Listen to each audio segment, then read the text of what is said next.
प्यारे परमेश्वर सच्चे से समय के लिए आपको धन्यवाद देते हैं। आज के इस बाइबल वचन समय को भी आप आशीषदायक बना के दीजिए। इस वचनों के द्वारा हमसे बातें कीजिए। यीशु मसीह के नाम से मांगते पिता, आमीन। लेवी व्यवस्था अध्याय 23। फिर यहोवा ने मूसा से कहा, इज़राइलियों से कह कि यहोवा के पर्व जिनका तुमको पवित्र सभा एकत्रित करने के लिए नियत समय पर प्रचार करना होगा, मेरे वे पर्व ये है। 6 दिन कामकाज किया जाए, पर 7वां दिन परम विश्राम का और पवित्र सभा का दिन है। उसमें किसी प्रकार का कामकाज न किया जाए। वह तुम्हारे सब घरों में यहोवा का विश्राम दिन ठहरे। फिर यहोवा के पर्व जिनमें से एक एक के ठहराए हुए समय में तुम्हें पवित्र सभा करने के लिए प्रचार करना होगा, वे ये है। पहले महीने के 14वें दिन को गोदली के समय यहोवा का फसह हुआ करे, और उसी महीने के 15वें दिन को यहोवा के लिए अख़मीरी रोटी का पर्व हुआ करे। उसमें तुम 7 दिन तक अख़मीरी रोटी खाया करना। उनमें से पहले दिन तुम्हारी पवित्र सभा हो, और उस दिन परिश्रम का कोई काम न करना, पर 7 दिन तुम यहोवा को हव्य चढ़ाया करना। और 7वें दिन पवित्र सभा हो, उस दिन परिश्रम का कोई काम न करना। फिर यहोवा ने मूसा से कहा, इज़राइलियों से कह कि जब तुम उस देश में प्रवेश करो जिसे यहोवा तुम्हें देता है, और उसमें के खेत काटो, तब अपने अपने पके खेत की पहली उपज का पूला याजक के पास ले आया करना, और वह उस पूले को यहोवा के सामने हिलाए कि वह तुम्हारे निमित्त ग्रहण किया जाए। वह उसे विश्राम दिन के दूसरे दिन हिलाए। और जिस दिन तुम पूला हिलाओ, उसी दिन 1 वर्ष का निर्दोष भेड़ का बच्चा यहोवा के लिए होम बलि चढ़ाना, और उसके साथ का अन्न बलि एपा के 2/10वें अंश तेल से सने हुए मैदे का हो। वह सुखदायक सुगंध के लिए यहोवा का हव्य हो, और उसके साथ का अर्घहीन बर की 1/4 दाखमधु हो। और जब तक तुम इस चढ़ावे को अपने परमेश्वर के पास न ले जाओ, उस दिन तक नए खेत में से न तो रोटी खाना, और न बुना हुआ अन्न, और न हरी बालें। यह तुम्हारी पीढ़ी पीढ़ी में तुम्हारे सारे घरानों में सदा की विधि ठहरे। फिर उस विश्राम दिन के दूसरे दिन से, अर्थात जिस दिन तुम हिलाई जाने वाली भेंट के पूले को लगाओगे, उस दिन से पूरे 7 विश्राम दिन गिन लेना। 7वें विश्राम दिन के दूसरे दिन तक 50 दिन गिनना, और 50वें दिन यहोवा के लिए नया अन्न बलि चढ़ाना। तुम अपने घरों में से एपा के 2/10वें अंश मैदे की 2 रोटियां हिलाने की भेंट के लिए ले आना। वे खमीर के साथ पकाई जाएं, और यहोवा के लिए पहली उपज ठहरे।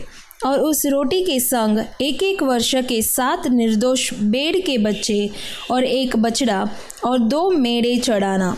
वे अपने अपने साथ के अन्न बलि और अर्घ समेत यहोवा के लिए होम बलि के समान चढ़ाए जाएं, अर्थात वे यहोवा के लिए सुखदायक सुगंध देने वाला हव्य ठहरे। फिर पाप बलि के लिए 1 बकरा, और मेल बलि के लिए 1 वर्ष के 2 भेड़ के बच्चे चढ़ाना। तब याजक उनको पहली उपज की रोटी समेत यहोवा के सामने हिलाने की भेंट के लिए हिलाए, और इन रोटियों के संग वे 2 भेड़ के बच्चे भी हिलाए जाएं। वे यहोवा के लिए पवित्र और याजक का भाग ठहरे। और तुम उसी दिन यह प्रचार करना कि आज हमारी एक पवित्र सभा होगी, और परिश्रम का कोई काम न करना। यह तुम्हारे सारे घरानों में तुम्हारी पीढ़ी पीढ़ी में सदा की विधि ठहरे। जब तुम अपने देश में के खेत काटो, तब अपने खेत के कोनों को पूरी रीति से न काटना, और खेत में गिरी हुई बालों को न इकट्ठा करना। उसे दिनहीन और परदेशी के लिए छोड़ देना। मैं तुम्हारा परमेश्वर यहोवा हूँ। फिर यहोवा ने मूसा से कहा, इज़राइलियों से कह कि 7वें महीने के पहले दिन को तुम्हारे लिए परम विश्राम हो। उसमें स्मरण दिलाने के लिए नरसिंगे फूंके जाएं, और एक पवित्र सभा इकट्ठा हो। उस दिन तुम परिश्रम का कोई काम न करना, और यहोवा के लिए एक हव्य चढ़ाना। फिर यहोवा ने मूसा से कहा, उसी 7वें महीने का 10वां दिन प्रायश्चित का दिन माना जाए। वह तुम्हारी पवित्र सभा का दिन होगा और उसमें तुम अपने अपने जीव को दुख देना और यहोवा के लिए हव्य चढ़ाना। उस दिन तुम किसी प्रकार का कामकाज न करना, क्योंकि वह प्रायश्चित का दिन नियुक्त किया गया है, जिसमें तुम्हारे परमेश्वर यहोवा के सामने तुम्हारे लिए प्रायश्चित किया जाएगा। इसलिए जो प्राणी उस दिन दुख न सहे वह अपने लोगों में से नष्ट किया जाएगा, और जो प्राणी उस दिन किसी प्रकार का कामकाज करे उस प्राणी को मैं उसके लोगों के बीच में से नष्ट कर डालूँगा। तुम किसी प्रकार का कामकाज न करना, यह तुम्हारी पीढ़ी पीढ़ी में तुम्हारे घरानों में सदा की विधि ठहरे।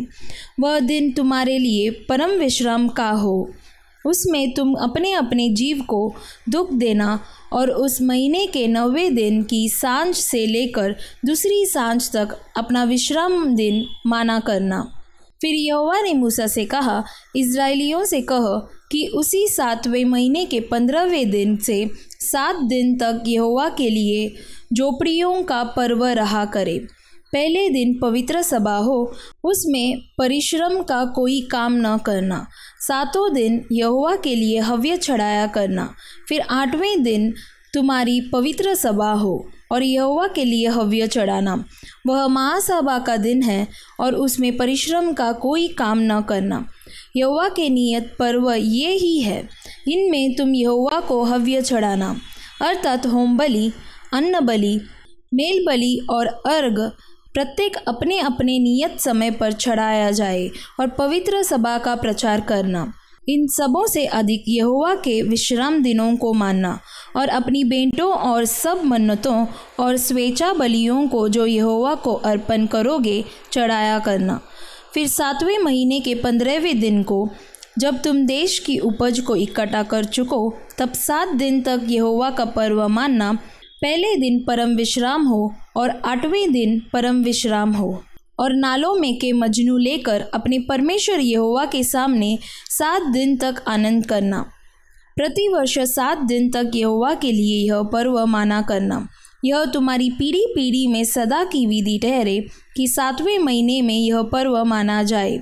7 दिन तक तुम झोपड़ियों में रहा करना, अर्थात जितने जन्म के इजरायली है वे सब के सब झोपड़ियों में रहे, इसलिए कि तुम्हारी पीढ़ी पीढ़ी के लोग जान रखें कि जब यहोवा हम इजरायलियों को मिस्र देश से निकालकर ला रहा था, तब उसने उनको झोपड़ियों में ठिकाया था। मैं तुम्हारा परमेश्वर यहोवा हूँ। और मूसा ने इजरायलियों को यहोवा के पर्व के नियत समय कह सुनाए। आमीन। लूका अध्याय 23। तब सारी सभा उठकर उसे पिलातुस के पास ले गई।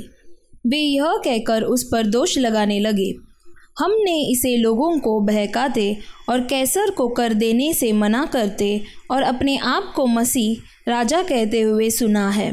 पिलातुस ने उससे पूछा, क्या तू यहूदियों का राजा है? उसने उसे उत्तर दिया, तू आप ही कह रहा है।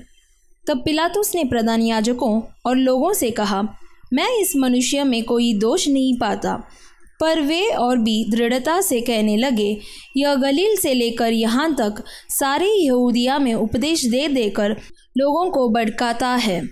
यह सुनकर पिलातुस ने पूछा, क्या यह मनुष्य गलीली है? और यह जानकर कि वह हेरोदेस की रियासत का है, उसे हेरोदेस के पास भेज दिया, क्योंकि उन दिनों में वह भी यरूशलेम में था। हेरोदेस यीशु को देखकर बहुत ही प्रसन्न हुआ, क्योंकि वह बहुत दिनों से उसको देखना चाहता था, इसलिए कि उसके विषय में सुना था और उससे कुछ चिन्ह देखने की आशा रखता था। वह उसे बहुत सी बातें पूछता रहा, पर उसने उसको कुछ भी उत्तर न दिया। प्रधान याजक और शास्त्री खड़े हुए तन मन से उस पर दोष लगाते रहे। तब हेरोदेस ने अपने सिपाहियों के साथ उसका अपमान करके टट्टों में उड़ाया और भड़कीला वस्त्र पहनाकर उसे पिलातुस के पास लौटा दिया। उसी दिन पिलातुस और हेरोदेस मित्र हो गए। इसके पहले वे एक दूसरे के बैरी थे। पिलातुस ने प्रधान याजकों और सरदारों और लोगों को बुलाकर उनसे कहा, तुम इस मनुष्य को लोगों का बहकाने वाला ठहरा कर मेरे पास लाए हो, और देखो मैंने तुम्हारे सामने उसकी जांच की। पर जिन बातों का तुम उस पर दोष लगाते हो, उन बातों के विषय में मैंने उसमें कुछ भी दोष नहीं पाया है, न हेरोदेस ने, क्योंकि उसने उसे हमारे पास लौटा दिया है। और देखो उससे ऐसा कुछ नहीं हुआ कि वह मृत्यु के दंड के योग्य ठहराया जाए, इसलिए मैं उसे पिटवा कर छोड़ देता हूँ। पिलातुस पर्व के समय उनके लिए एक बंदी को छोड़ने पर विवश था। तब सब मिलकर चिल्ला उठे, इसका काम तमाम कर और हमारे लिए बरअब्बा को छोड़ दे। वह किसी बलवे के कारण जो नगर में हुआ था और हत्या के कारण बंदीगृह में डाला गया था। पर पिलातुस ने यीशु को छोड़ने की इच्छा से लोगों को फिर समझाया, परंतु उन्होंने चिल्लाकर कहा, उसे क्रूस पर चढ़ा, क्रूस पर। उसने तीसरी बार उनसे कहा, क्यों? उसने कौन सी बुराई की है? मैंने उसमें मृत्यु के दंड के योग्य कोई बात नहीं पाई, इसलिए मैं उसे पिटवा कर छोड़ देता हूँ। परंतु वे चिल्ला चिल्ला कर पीछे पड़ गए कि वह क्रूस पर चढ़ाया जाए, और उनका चिल्लाना प्रबल हुआ। अतः पिलातुस ने आज्ञा दी कि उनकी विनती के अनुसार किया जाए। उसने उस मनुष्य को जो बलवे और हत्या के कारण बंदीगृह में डाला गया था और जिसे वे मांगते थे, छोड़ दिया और यीशु को उनकी इच्छा के अनुसार सौंप दिया। जब वे उसे लिए जा रहे थे तो उन्होंने शमौन नामक एक कुरेनी को, जो गांव से आ रहा था, पकड़कर उस पर क्रूस लाद दिया कि उसे यीशु के पीछे पीछे ले चले। लोगों की बड़ी भीड़ उसके पीछे हो ली, और उसमें बहुत सी स्त्रियां भी थीं जो उसके लिए छाती पीटती और विलाप करती थीं। यीशु ने उनकी ओर मुड़कर कहा, हे यरूशलेम की पुत्रियों, मेरे लिए मत रो, परंतु अपने और अपने बालकों के लिए रो।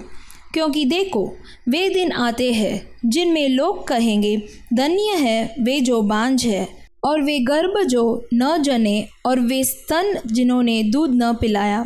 उस समय वे पहाड़ों से कहने लगेंगे कि हम पर गिरो, और टीलों से कि हमें डांप लो। क्योंकि जब वे हरे पेड़ के साथ ऐसा करते हैं तो सूखे के साथ क्या कुछ न किया जाएगा। वे अन्य दो मनुष्यों को भी, जो कुकर्मी थे, उसके साथ घात करने को ले चले। जब वे उस जगह जिसे खोपड़ी कहते हैं पहुँचे, तो उन्होंने वहाँ उसे और उन कुकर्मियों को भी, एक को दाहिनी और दूसरे को बाईं ओर क्रूसों पर चढ़ाया। तब यीशु ने कहा, हे पिता, इन्हें क्षमा कर, क्योंकि ये जानते नहीं कि क्या कर रहे हैं। और उन्होंने चिट्टियाँ डालकर उसके कपड़े बांट लिए। लोग खड़े खड़े देख रहे थे, और सरदार भी ठट्ठा कर करके कहते थे, इसने दूसरों को बचाया। यदि यह परमेश्वर का मसीह है और उसका चुना हुआ है, तो अपने आप को बचा ले। सिपाही भी पास जाकर और सिरका देकर उसका टट्टा करके कहते थे, यदि तू यहूदियों का राजा है तो अपने आप को बचा। और उसके ऊपर एक दोष पत्र भी लगा था, यह यहूदियों का राजा है। जो कुकर्मी वहाँ लटकाए गए थे, उनमें से एक ने उसकी निंदा करके कहा, क्या तू मसीह नहीं? तो फिर अपने आप को और हमें बचा। इस पर दूसरे ने उसे डांट कर कहा, क्या तू परमेश्वर से भी नहीं डरता? तू भी तो वही दंड पा रहा है, और हम तो न्याय अनुसार दंड पा रहे हैं, क्योंकि हम अपने कामों का ठीक फल पा रहे हैं। पर इसने कोई अनुचित काम नहीं किया। तब उसने कहा, हे यीशु, जब तू अपने राज्य में आए तो मेरी सुधि लेना। उसने उससे कहा, मैं तुझसे सच कहता हूँ कि आज ही तू मेरे साथ स्वर्गलोक में होगा। लगभग 2 पहर से तीसरे पहर तक सारे देश में अंधियारा छाया रहा, और सूर्य का उजियाला जाता रहा, और मंदिर का पर्दा बीच से फट गया।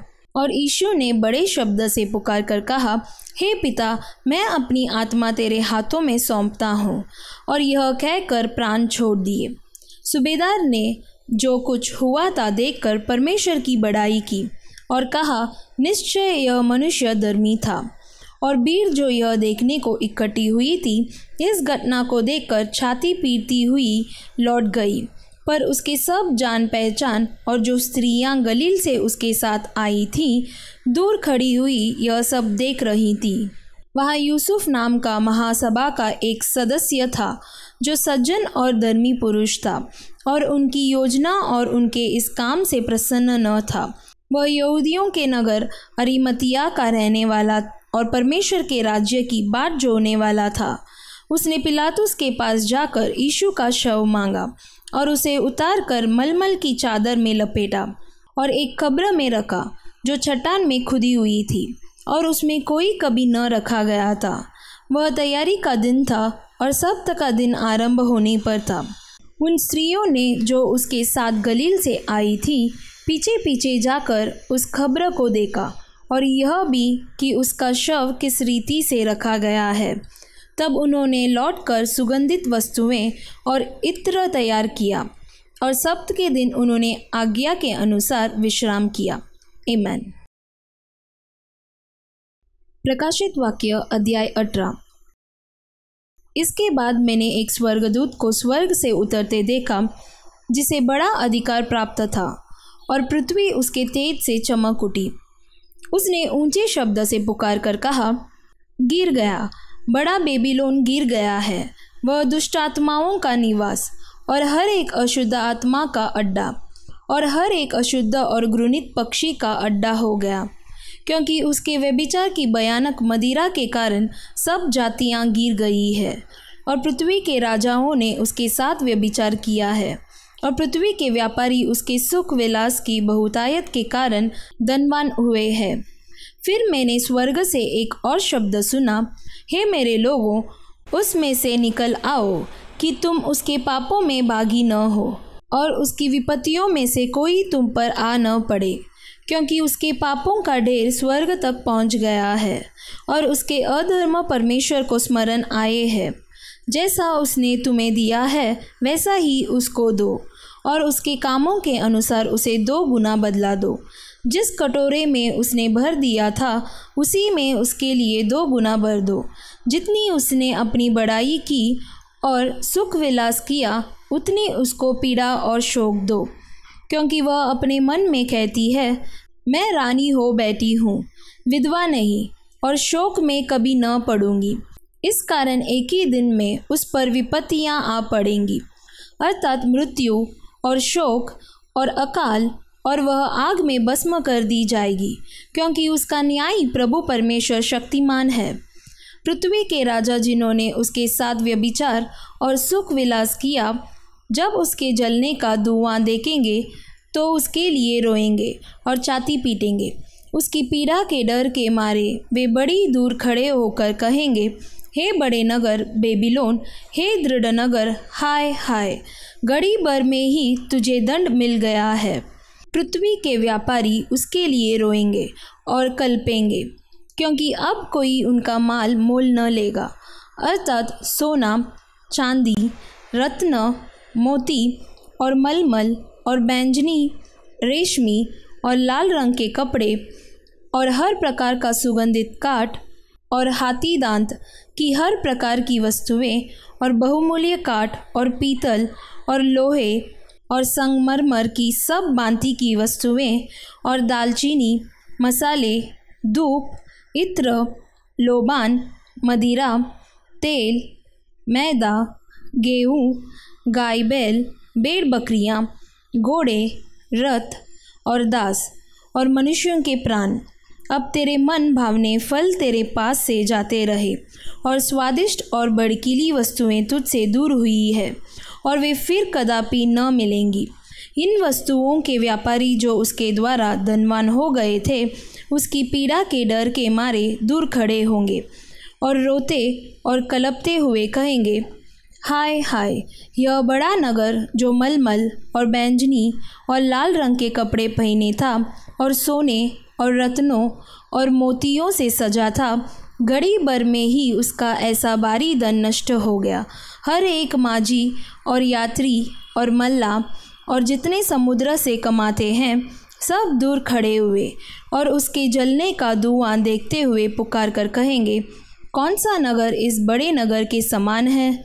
और अपने अपने सिरों पर धूल डालेंगे और रोते हुए और कलपते हुए चिल्ला चिल्ला कर कहेंगे, हाय हाय, यह बड़ा नगर जिसकी संपत्ति के द्वारा समुद्र के सब जहाज वाले धनी हो गए थे, घड़ी भर में ही उजड़ गया।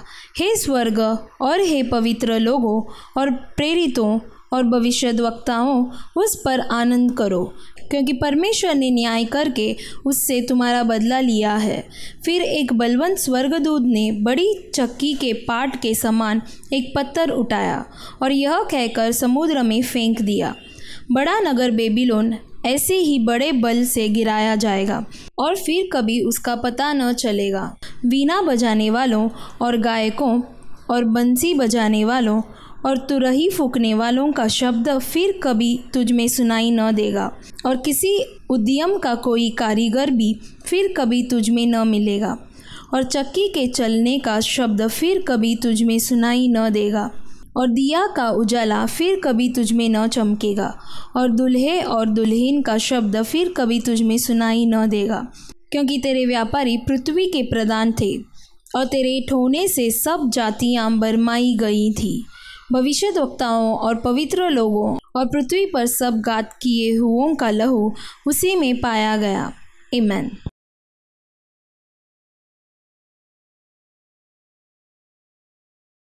प्यारे परमेश्वर, इस अच्छे से समय के लिए आपको धन्यवाद देते हैं।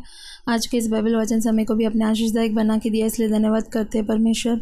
जैसे हम पढ़े थे, उसको कर्मी ने आपको स्वीकार कर कर एक निश्चय पाया था परमेश्वर, उसी प्रकार हम भी परमेश्वर हमारे पापों को स्वीकार करके आपके साथ एक दिन स्वर्ग लोक में रहेंगे करके वो निश्चय पाने के लिए मदद कीजिए। यीशु मसीह के नाम से मांगते पिता, आमीन। God bless you.